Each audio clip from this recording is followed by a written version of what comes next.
RMC, l'immanquable grande gueule. Christine Boutard, moi je me souviens de vous justement avec cette immense humanité sur le rapport parlementaire. D'ailleurs, on oublie avec les années, avec cette image de réac, au fond, qui vous colle absolument à la peau. Vous essayez de gommer avec ce livre. Je me souviens de votre humanité dans la façon de traiter les prisons. Et j'ai juste envie de vous demander comment est-ce que vous pouvez avoir cette humanité en parlant de Patrick Henry qui a tué un enfant et finalement être aussi dure et violente en ce qui concerne par exemple les homosexuels ou l'IVG. C'est incompréhensible pour moi et c'est vraiment ce qui fait vous savez, ce qui fait vraiment, comment vous dire, le paradoxe et le mystère que vous représentez pour moi depuis des années. Voilà. Écoutez, je trouve que c'est plutôt un compliment d'être un mystère, parce que l'homme est profondément un mystère. Il est grand, le mystère de la foi. Excusez-moi, pardon. Mais non, mais écoutez, c'est un magnifique compliment qui vient de le temps où j'étais enfant. C'est 8 ans de messe, il y en est resté quelque chose. Je vais vous répondre quand même, rapidement. C'est bien, il vous reste de bonnes références.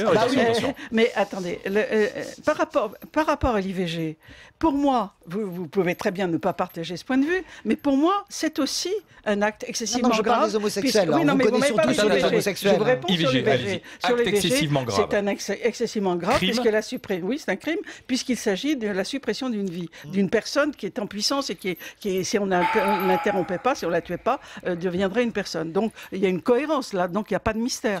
En ce qui concerne les homosexuels, on m'a enfermée dans une boîte, mais moi, vous êtes mise toute seule dans la boîte. Mais non, je me suis pas d'abomination. Mais non, mais est-ce que vous avez lu l'article? Est-ce que vous avez lu l'article? Si vous lisez l'article, vous verrez qu'il ne s'agit pas du tout d'une condamnation de ma part, mais simplement d'une liberté d'expression. Je ne condamne absolument pas. Je dis que les homosexuels, nous faisons... ils font plutôt, pardon. Pour le nous. Et finalement, il y a peut-être un... C'est pas refoulé chez vous, peut-être, Christine. Nous faisons... Vous auriez peut-être une expérience dans votre jeunesse et puis vous l'avez refoulé ou... Écoutez, je n'ai pas le lieu de faire la confession. Une petite confidence, Christine. Non, mais il y a une petite expérience quand vous étiez...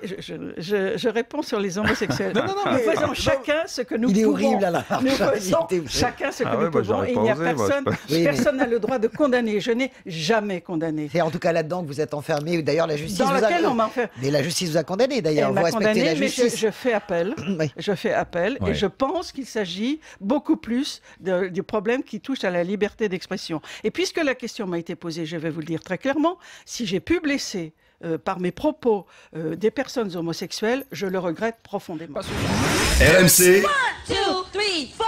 l'immanquable grande gueule.